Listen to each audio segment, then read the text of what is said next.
because of just my body. I can't change my body, the body I was born with. I just look young. So you look young, you look small. So people are always like assuming that must be someone's secretary or someone's girlfriend.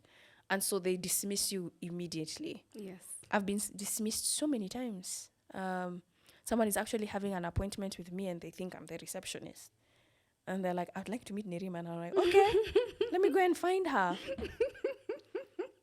Then you come back. Hi.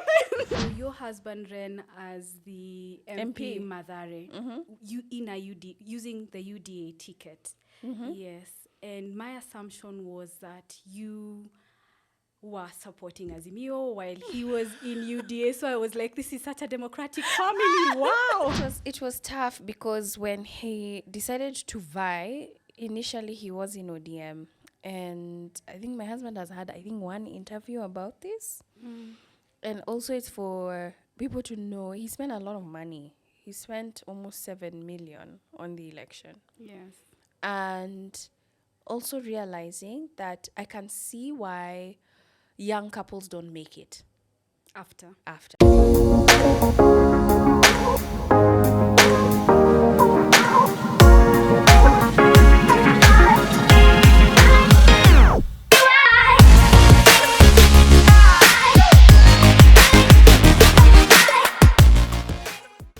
Hi guys, karibuni sana. This is Jalango TV in collaboration with my channel, Joyce Cheruto Keter, and I'm your host, your girl, Joyce Cheruto. This is an amazing show where we talk to pace setters, change makers, and leaders in their own right who have made strides in what they're doing just to be able to understand their journey.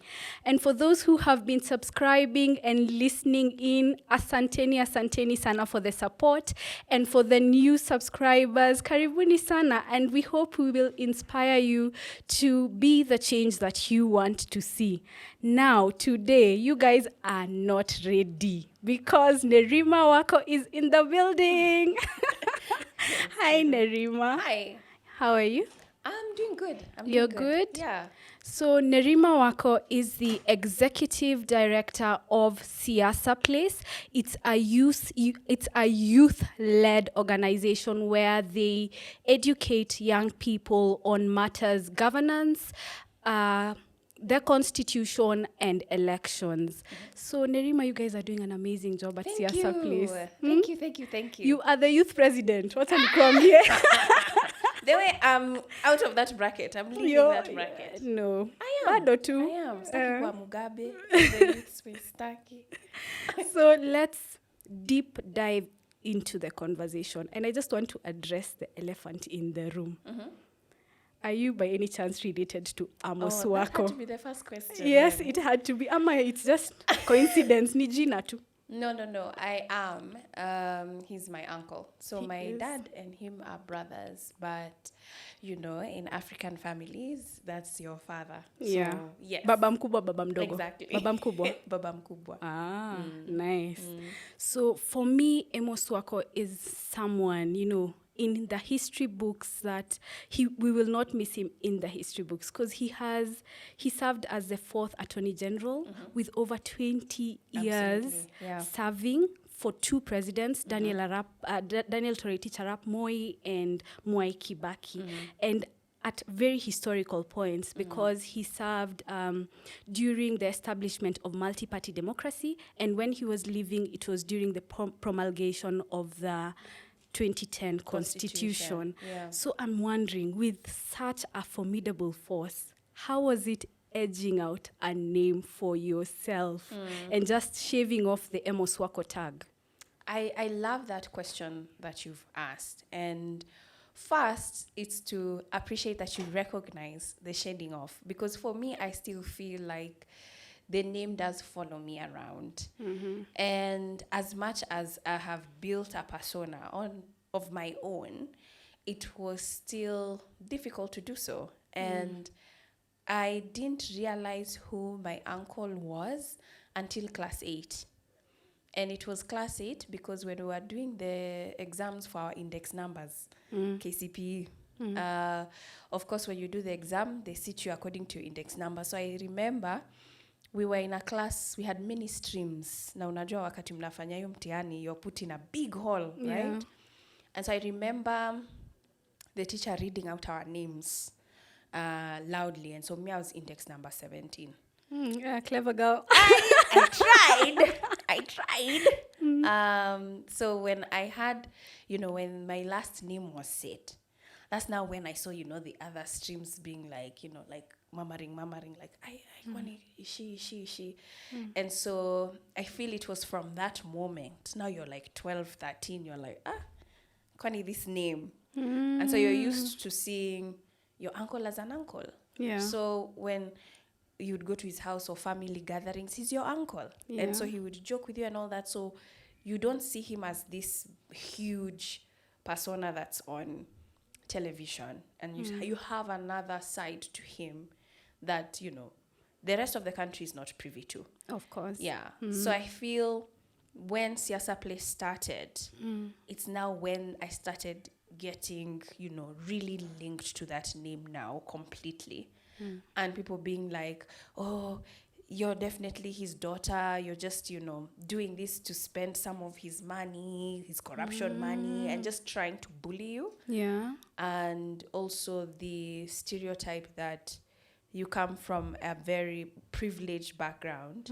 What do you know about trying to help the country? Like, what are you trying to do at you're talking about youth for what? You come from privilege. How dare you? I get that. You get that a lot. Yeah. But then being able to still build this platform, because when we told my uncle the name of the organization is Siasa Place, he laughed. He was like, Siasa? Wow. Politics place. Politics? Really? He was like, you, politics? And he really laughed. He's like, where did you come with this name? Yeah, I love your imitation of. Yeah, man. He was just like, where did you come with this name? Where did it come from? He really giggled. And, a lot of people don't realize that actually my uncle had nothing to do with the growth of Siasa Place. Like even chipping in or ideas, just watching from a distance and being like, okay, you do you. If you need questions or anything, I'm here, but you do you. And I feel like that breakaway has been difficult, but over time, people have come to see who I am. They're like, yeah, actually, kumbe, she can think. Kumbe, this girl has a brain. Kumbe. And that's how now we've built trust. And yeah, but it still follows me, but not as much. Not as much, because sometimes it feels good for my uncle to call me and say, hey, I was in a meeting and someone asked about you. I was like, it's happened to you. Because normally it happens to me. And so it's been an interesting dynamic. Yeah, that definitely shows that you have created your own brand, Nerima Wako. That is awesome. Yeah, it's crazy. Yeah. So we would want to know more about you. And how would you like to describe yourself to someone who's listening to you for the first time? I am actually very open. I like to think I'm friendly, but a lot of people, if they don't know me, they think that I'm very standoffish and cold and assertive. Do you have such a, friendly face? People think I'm so scary. I think also because sometimes I end up in these very serious debates. And so by the time they see me, they're interacting with me on an interview, on a television interview or radio or something. So they don't interact with me personally. So they wouldn't know that side of me that's the friendly, the funny. I'm actually very goofy. So even in a lot of my groups, I'll make fun of people, I'll joke. Or even in my team group on WhatsApp, I'm the one who cracks the jokes, whatever. But when it comes to work, I'm very serious. So I can flip. So I can be a joking buddy, I crack you up, we have a good time, and then I can flip and it's like serious, military, and we work. So I have those two dimensions, but I also like to consider myself Pan-African. So I love many things African. I love traveling within Africa, learning about different cultures, foods, languages, history. I love the history of Africa, I always tell my parents, I think I should have been born in West Africa, because I feel that they celebrate culture much more than we do. So sometimes I feel like there's something missing. So even in my own family, I will explain different things like, do you know what the original name for Africa is? Or my son has a very African name. So that's what I would say. And I love movies. Do you have the time to watch movies? Yeah, You I have have the time. I make the time. You make the time to watch movies. Series. Yeah. So I would really want to see your goofy side, because what we get to see is the serious side because of the work, the kind of work that you do. Where were you born? I was born in Nairobi. I was born in Nairobi Hospital. I've lived in Nairobi my whole life. Just when I went to school in the US, that's when I lived in the US for 7 years. Primary also in Nairobi. I went to St. Nicholas, which is still there on Gong Road. And then for secondary, high school, that's now when I went to Aga Khan Academy, the one in Parklands. But I've just always been in Nairobi, born and raised. Wow. So how would you describe your childhood like? How was it like being Nerima Wako? Childhood. I would say that I grew up in a very stable household. Yeah. My parents, 4 kids, I'm number 3. And number 1 and 2, my older brother and sister, there's a huge gap between us, maybe 10 plus years.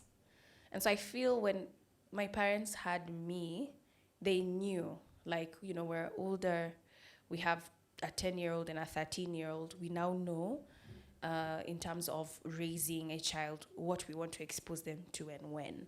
So they were I would say my parents were very secure of themselves and very confident. So me and my younger brother, now the 4th, we are close with our parents, and it's close in an interesting way where by the time I'm 13, I was discussing politics with my father.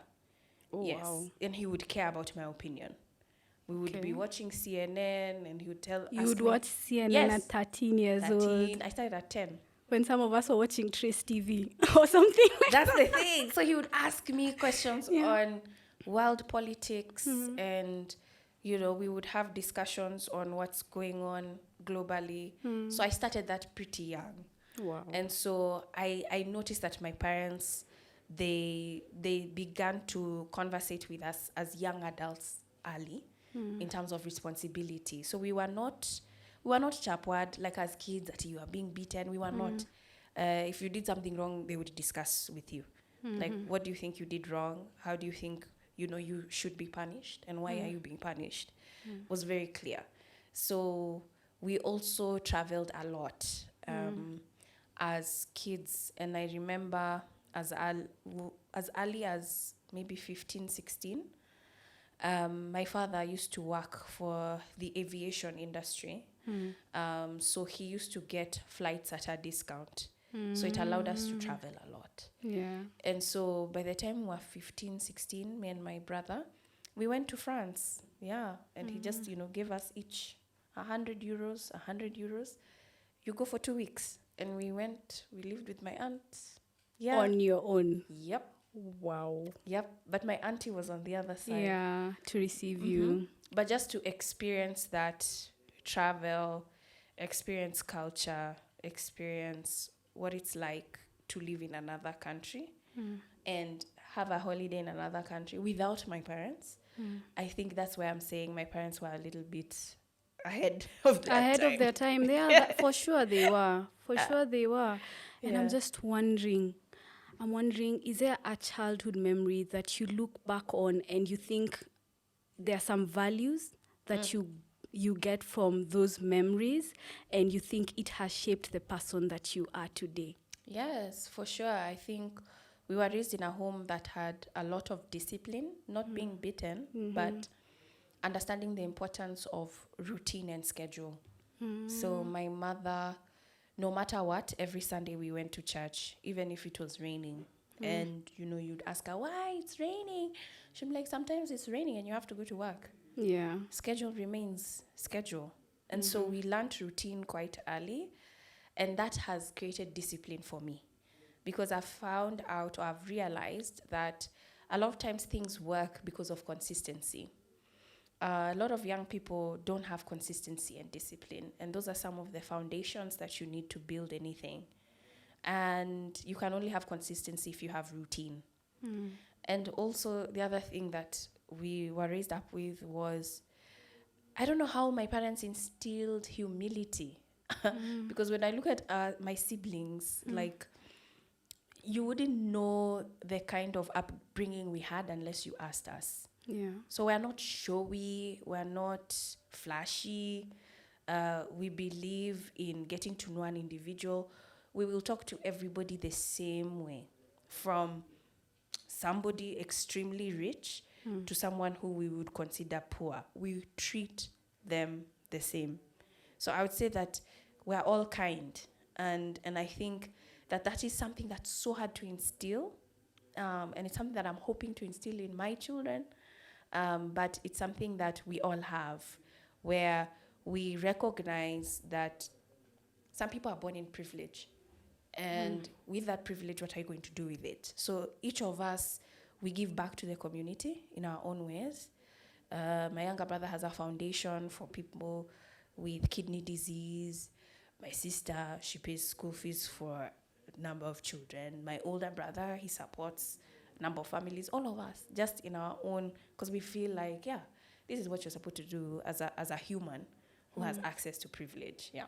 Wow, I like it. So discipline, consistency, humility, and giving back to the community. Wow. And I also like what you've said about discipline, because, most people, when they're doing things, they feel like, bado sina motivation ya kufanya. But the truth is, you might not be motivated to do something, but if you consistently do it and if you're disciplined, then you'll find motivation along the way. Absolutely. Yeah. So I'm wondering, ulisomea journalism? Yes. Na Masters in Public Administration. And now you're the Executive Director in Siasa Place. So what motivated you to start Siasa Place and not go into journalism or not work in government? That's a good question. So first of all, I like journalism, and even if you are to take a look at Siasa Place right now, you'll notice we have very active platforms. So we're either doing videos, we're doing infographics, we're doing competitions. It's actually run like a small media station. Oh. Yeah. If you just look at Siasa Place, yeah. And I can safely say that we're the most active youth organization in the country right now. So I'm still sort of using my journalism background in leading Siasa Place, but I ended up doing public administration because I got a scholarship. Someone offered. They were like, hey, you're smart. There's a program here for public administration, governance. Would you like to do it? I said, yeah, I'll do it. I'll do it. Even though I wasn't thinking, how am I going to use it? What am I going to use it for? I was just like, let me just use this opportunity. Then after I graduate, I'll figure it out. So now when I did my master's, I ended up having an internship now in Washington, D.C., for an NGO that now worked in 33 countries in Africa.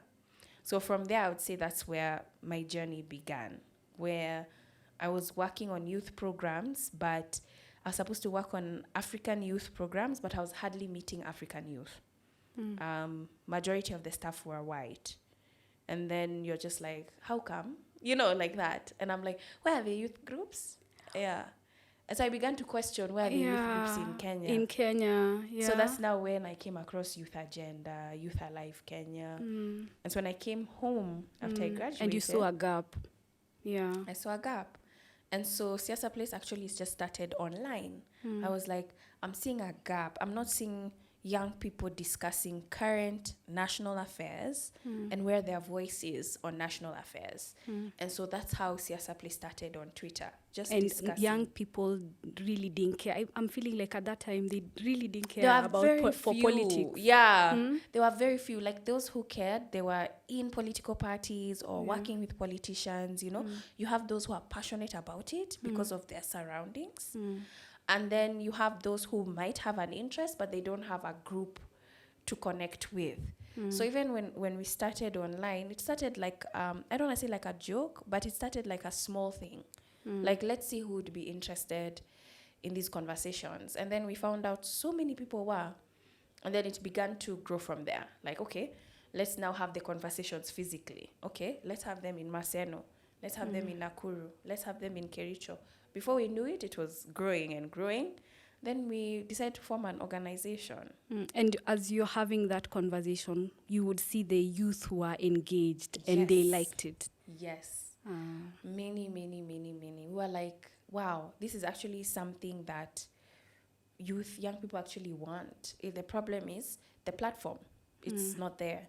And so the more we do it, the more we even began to see other groups propping up, other groups organizing in their own counties, which is fantastic. Because youth are like, okay, let's create our own spaces and engage.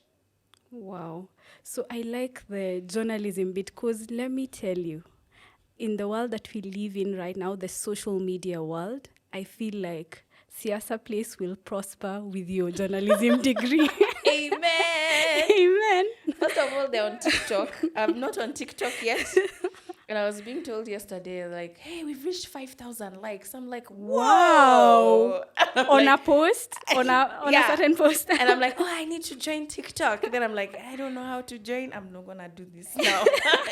TikTok is fun. That's what I hear. That's what I hear. Yes. It's like, a lot, because you've said you're goofy. Yeah, I would like it. Yeah, you would like it. But I think people would be confused. They'd be like, is this the same chick on TikTok? You just post on TikTok only, and then the Facebook, Instagram, the other platforms, they see the serious side. Oh, okay. Yeah, That's an idea. if it's a That's avenue. an idea. Yeah, it's an avenue to just let off some steam. So what has your experience been like as a woman, a young woman in political activism? Because me, when I look at political activism, it's a male-dominated area. So I'm just wondering, I'm sure you have a lot of stories. You can even write a book. I was just thinking that. I was like, yeah, the stories I have. Tell us. Let me start with the positives. I think the positives are the different perspectives that you're able to bring in terms of, even when you're thinking about political activism, when people are like, hey, let's have a meeting, we need to organize, there's something we need to plan for. A lot of times, a lot of political engagements happen at night or in bars. A lot of very serious decisions are had over drinks. Yes. And that's very masculine. And so even sometimes being able to be in these spaces, you bring the question of safety, security, proximity, danger, that a lot of times people don't think about. It's like, let's go here. I'm like, oh, wait, I can't. Because sometimes you don't have a car, you know? How am I going to get there? And a lot of them do have cars. So those dynamics, you're able to bring them.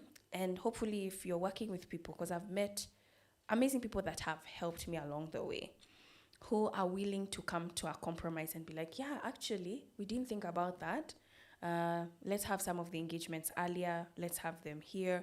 Because also with the family dynamic, there's the pre-family or before I had a family.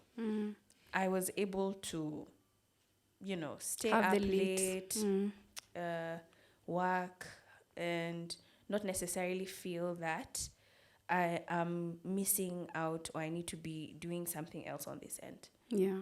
And as a young woman, because you're not with family, you tend to get a lot of advancements, sometimes unnecessary. Sometimes you're not even...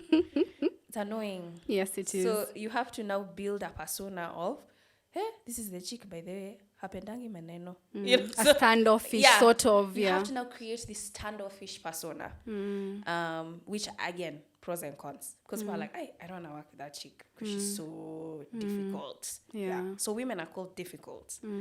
But men, oh, that guy is so confident. It's different. Yes. So there's also that balance of, you have to be nice. Why are you not smiling? Why are you always so cold? To, you are friendly, but also there's a limit to my friendliness. and people understand where that limit is and they're not taking advantage of it. It's a very tricky balance. And then there's the whole imposter syndrome. Because of just my body. I can't change my body, the body I was born with. I just look young. So you look young, you look small. So people are always like assuming that must be someone's secretary or someone's girlfriend. And so they dismiss you immediately. Yes. I've been dismissed so many times. Someone is actually having an appointment with me and they think I'm the receptionist. And they're like, I'd like to meet Nerima. And I'm like, okay, let me go and find her. Then you come back. Hi. And then the guy was like, stop joking. And I'm like, no, for real. And at that time, my whole team had left for lunch. This has actually happened. Oh, it has. Yeah. And he was like, you, stop playing with me. And so he sat down in the reception and I went back to my office. So when the team comes, he asks now the actual receptionist, like, yeah, I'd like to meet with Nerima. And she's like, yeah, but she's here. She's been here with you. And he apologized a million times. Much. And so we have that stereotype of what women in politics look like. Yes. Women in politics, they have a type of look. Yeah, you should look this way. Look like this. And me, I just defy that look entirely. So it confuses people. It's like, wait a minute, you don't look like you're in politics. What the heck? And then Nerima, you look very young. You see? You look like you're 20. So it's even harder. You're in a meeting, you're supposed to be discussing things, and people are just like, they can't get past how is this child leading this meeting? So that was also a battle. But then after having a family, which I tell people that I'm a feminist, but we have to be realistic about what feminism means in the context of Africa and culture, tradition, and capability. So after that, it was difficult because of the balance. In fact, I've had so many women come up to me and say, how did you do it? As soon as I got a child, I had to drop out of politics. It was too much. Time You took a break consuming. for how long? Me, 6 months. 6 my months. maternity. Yeah. So they're that's like- not a long time. Yeah. It's not. Because there are people who go 6 years. Yes. Yeah. And I cannot blame them because I'm like, you know what? I get it. And I've had this conversation back and forth with my sister where we're like, can you have it all? And the conclusion we've come to is you can, but in different stages in life. You're not going to have it all at once. So that balance. That's a good one. Yeah, this season will be about family. The next season will be about your career. Yeah. Yeah. Wow. I don't think you can have career and family together. If you are a clone. You're close. You're Because not there's no human. way. You're not human. You're not human. Have you read the book There's no Lean way. In by Sheryl Sandberg? I Is that haven't. how you pronounce it? Ama nime No, butcher. you're right. Leaning. I've had my battles. Like, I've just been seeing the reviews and I get angry, but I have not read it. You haven't read it because she talks about feminizing the spaces that you're in, and there's nothing wrong being a woman and getting to the top, of in terms of your career. And also she talks about imposter syndrome. I think you should read it. Yeah, it really gave me a very new perspective as to how to lead as a woman. Yes. But you see, also, unfortunately, like for me, my leave days at my office are longer because I'm a woman. I have paternity that's longer because I'm a woman. Yes. So even just hearing that response, you have to be in a position to be able to change the policies of where you are. To acknowledge, okay, I have to change the environment. My office didn't have a place to store milk if a mother is breastfeeding. I had to fix that. Offices today, here, where do women breastfeed? Do you see what I'm saying? Yeah, you have to wait to get home. Thank you. So, and this is why I've had challenges to read that book. Because, I mean, I should. But from what I've heard of it, we have to recognize that you have to be in a position to actually change the systems of where you work to make spaces feminine. You might want to make spaces feminine, but who are you in the company? But you can. Nerima can. I can. You can, yeah. And I have. And you have. Yeah. But I'm also fighting In a spaces that are society. not like mine. Yeah. Yes. Societies find my office strange. Like, what do you Yes. mean you have that? Someone in my office today has stayed home because she's cramping. It's very normal. It is. Yeah. You're in pain? Stay home. Work Okay. from home. Work from home, yeah. But in a normal Work environment, that would not, Thank yeah, you. come to work. What do you mean you have cramps? cramps. So and that's what, like, I encourage people to understand that yes, we talk about it all the time about yes, making the environment sensitive, but then we don't do it. We don't do it. We don't try to. We stop just at the talks. Yeah, we stop at the talks because it's hard work. It's hard work to do. It's like you're telling people swim this way while the whole world is swimming Swimming that the way. other way. Yeah. So, Wow. yeah, you have to have, I believe, leadership that also believes in what you're doing and stands with your team to do so and stands with the board to do so. I agree with you. So let's go back to 2020. Was it 2022, 2021 thereabouts? Where there was a Dynasty versus Hustler narrative. And you are Nerima Wako, coming from the Wako family. How is it Yeah. like for you? I don't consider myself Dynasty. You don't consider yourself? I don't. And that's the thing about that narrative. It's so fluid. Because even the person saying dynasties, me, I think it's Dynasty. Oh, no. Akianani, I do. Okay. I do. Uh, I do. you do. I do. Because if we were to look at bank accounts, me, I'm not the Dynasty. Yeah. Me, personally, I don't have that much wealth. And there are families that have mass wealth, ownership to hotels and companies galore, and they're out here calling themselves hustlers. We need to just see through the lies. No, there are two classes in this country, and that's the haves and the have-nots. That's very clear. And we can set a line of what is having. Statistically, 3% of the Kenyan population are considered to be living well. Only 3% of Kenyans earn over 100,000 shillings a month. Yes. 3%. 3% of 50 3. plus now million Kenyans. Wow. That is worrying. So for me, that narrative is just a political terminology, which is clever because it gets people to side on things that are not true. But the reality of it, most people who do not have access to that podium are the hustlers. The ones with the mics are the Dynasty. And that's just how clear it needs to be. We're not on the same page. Okay, so from your response, I would assume that you supported Azimio. Why would I you don't know. assume that? I would assume Why? from your response of the Hustler versus Dynasty. I don't know. I get a feeling. I could be wrong. My husband is in UDA. Yes. So your husband ran as the MP Mathare, you in a using the UDA ticket.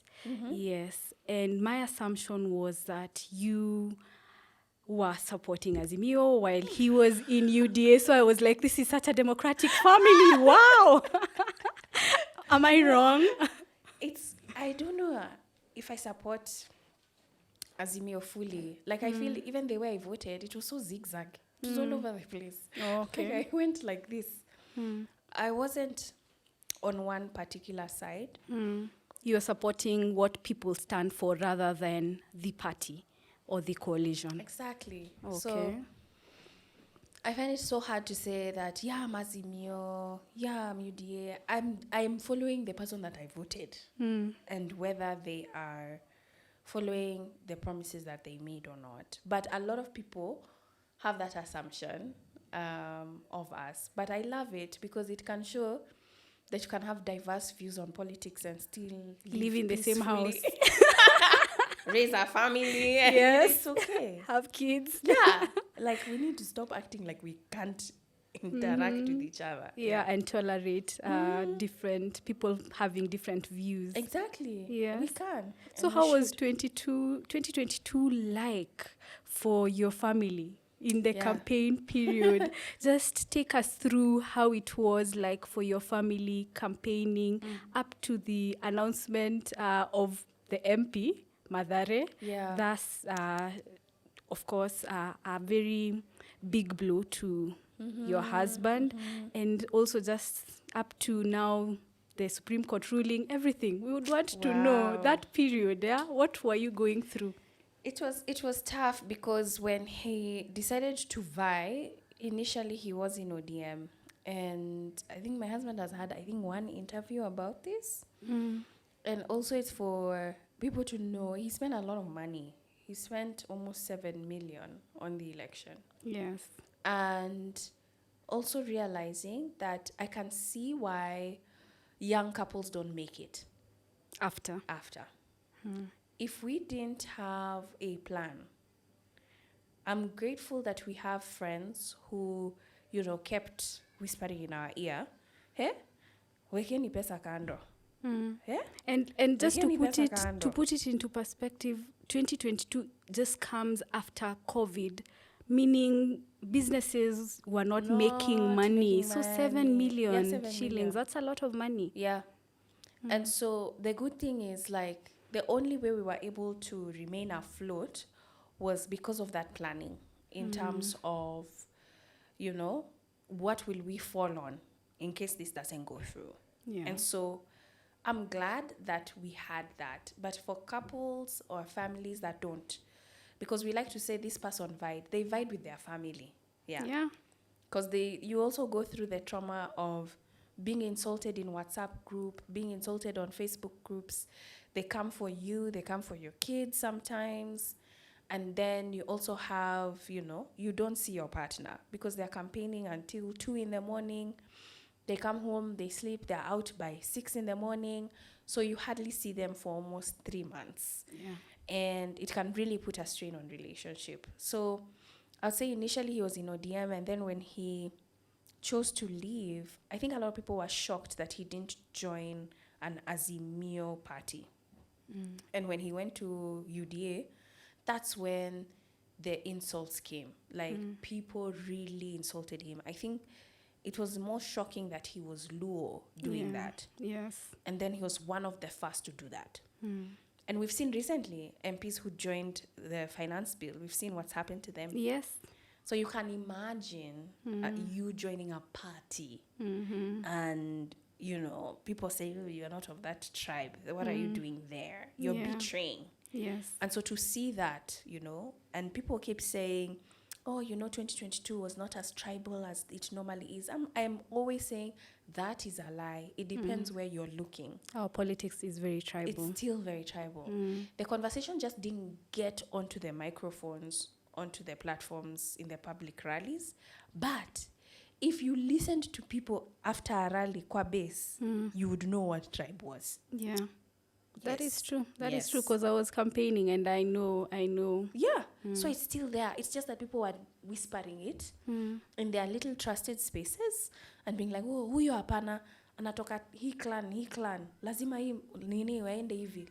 It was there and even worse because now we were going into clans and not just tribe. Yeah. And you remember the conversation of the deputy president. Oh, it has to be Kikuyu. We literally had people waiting to announce who the deputy president was. But we all knew The all tribe. the DPs would be Kikuyu. Yes. And it became a conversation, Kikuyu from where?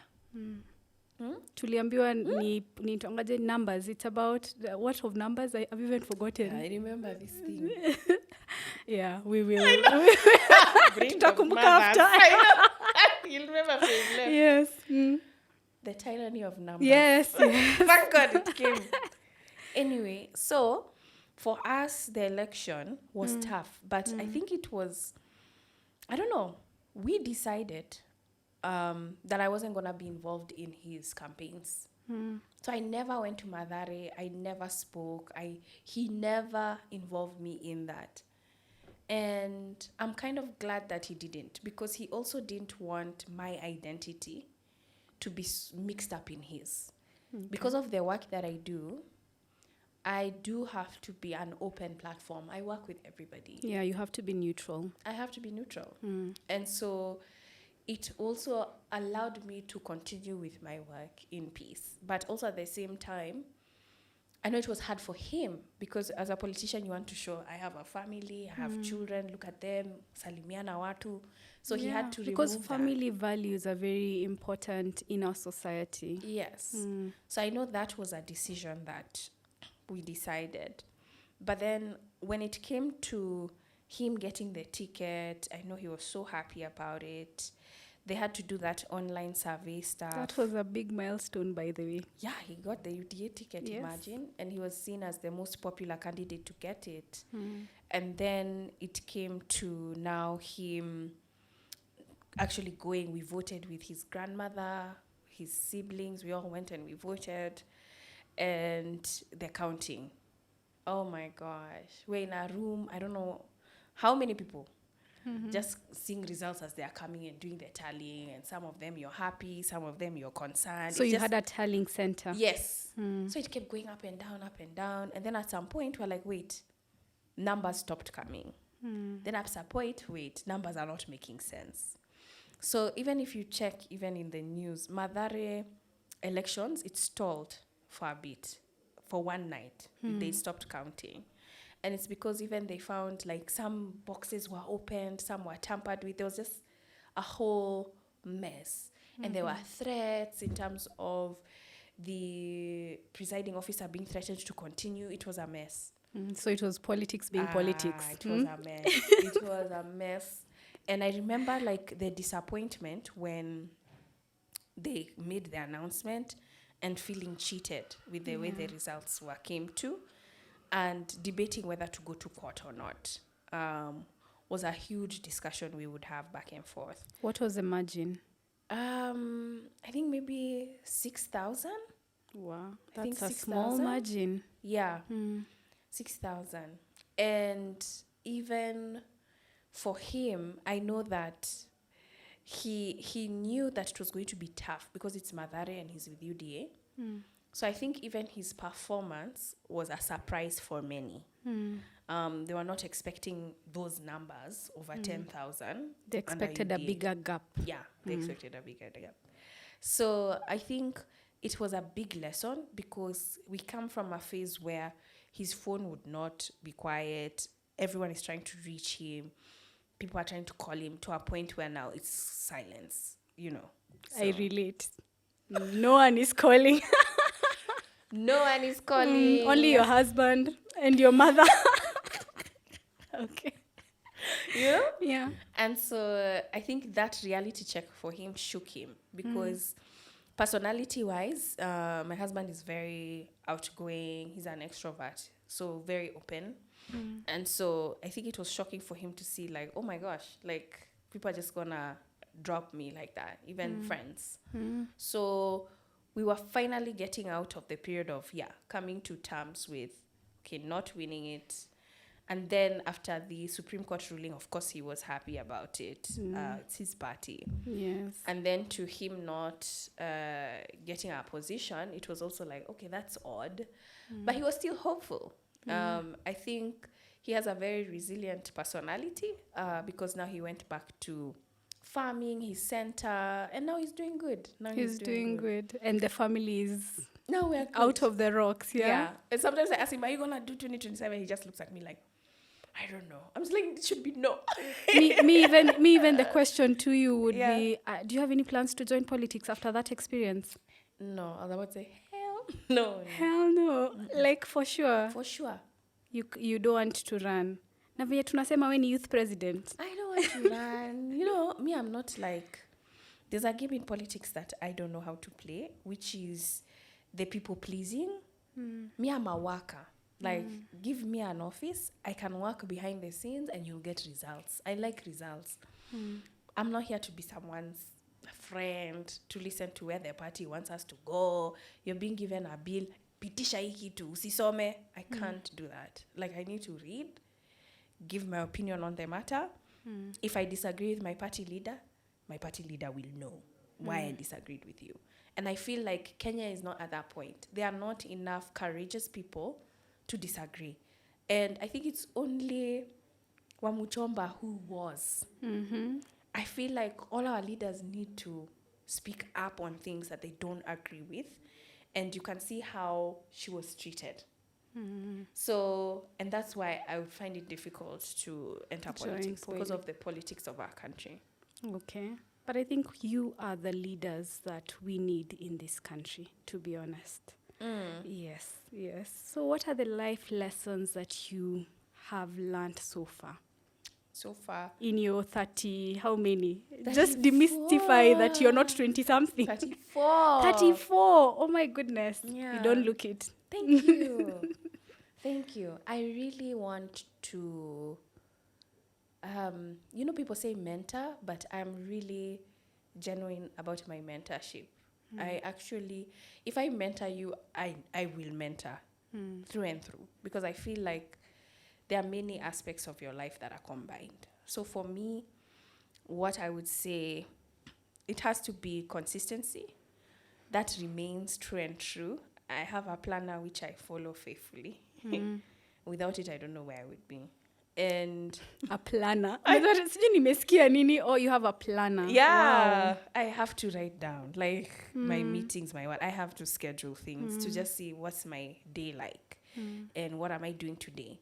And that's important for me because, a lot of people, when I tell them I meditate in the morning, there are some friends of mine who look at me like, I'm like, I swear. So, every morning when I meditate, I do look at my plan. And I'm like, these are the things that I want to do productively. And I want to be present.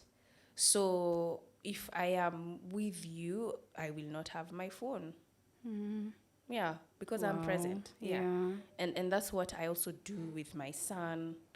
And we do at home. So it's like, if I'm talking to you for 1 hour, and it's 1 hour of focus. Active listening. And I think that's also something that has really helped me to be able to understand, because I feel like my job, a lot of people are like, I want to be a CEO someday.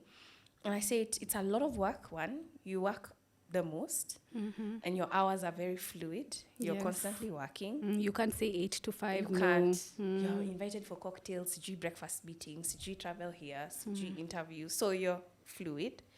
And then secondly, it's people management.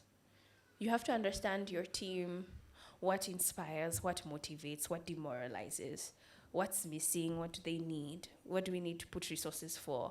It's people management. So the listening is so important. And I often, even if a decision is to be made in my team, I often speak last because I don't want to influence the decision. Like, let me hear from everyone, then I'll decide. Even from something as simple as what color should the jackets be, I will speak last. And sometimes I'm like, I don't like that color, but majority imeshinda. So the consistency, organized. You can't work if you're not organized. And faith. Yeah, my faith. Like, even this morning, I woke up at 3 and I was like, Holy Spirit, Yani, what's happening? You want me to pray at 3 a.m.? What's going on? And if I didn't have faith, I feel like I wouldn't have the integrity that I have. Because I know I have to be answerable to my maker. And so you wake up at 3 all the time? Sometimes. Yeah. Depending on what the Spirit tells you. Me to pray for. Wow. I do. And even today I texted 3 of my friends. I was like, hey, Spirit said I pray for you. I've prayed for you. And I've prayed for you. This is so refreshing, hearing from a young person that they are spiritual in the world that we live in. I am. Wow. I am. I would be nowhere. I would be nowhere without my maker. Yeah. So he's the one who guides me, and I listen. Sometimes he will download ideas, favor with certain people as well, and also how to manage. So I feel like that relationship keeps me sane, because sometimes you're seeing so much chaos happening and you're just like, hey, dini inafanyika? And gives you peace. Yeah. Yeah. So my faith is a big one for me. That's awesome. Now, what is your parting shot? You can look directly into that camera to someone who wants to get into being a leader in the society or a change maker, but they don't know where to start. My parting shot would be to start small. A lot of times when we think of a leader, we're looking at, I want to be on top of the mountain, and we forget that it's a step at a time. So whatever you're passionate about, as small as it may seem, keep doing it with the consistency and the faith, and be organized. And little by little, it'll start to make sense in terms of what you need to be doing. So a leader, we look at it from the point of the end and we forget the beginning. So I'm saying, look at a leader from the beginning. Work when no one is watching you, only your maker. And then in the end, you will find yourself a leader. Wow, I like that you've told them to start small, because people usually someone would look at Nerima and they would want to start at where you are right now. They don't understand that you probably started off, basic. Yeah, the basic. So that is really nice. Nerima, thank you. This was such an awesome conversation. Thanks for having me. I enjoyed it. I enjoyed it too. It was so refreshing, and you are the true definition of beauty and brains merged together. Thank you. Karibu sana. So that is it from us. Asanteni sana for tuning in. I hope you guys enjoyed this episode, and tell us at the comment section, munataka tuwaletee nani next. That is it from us. Peace.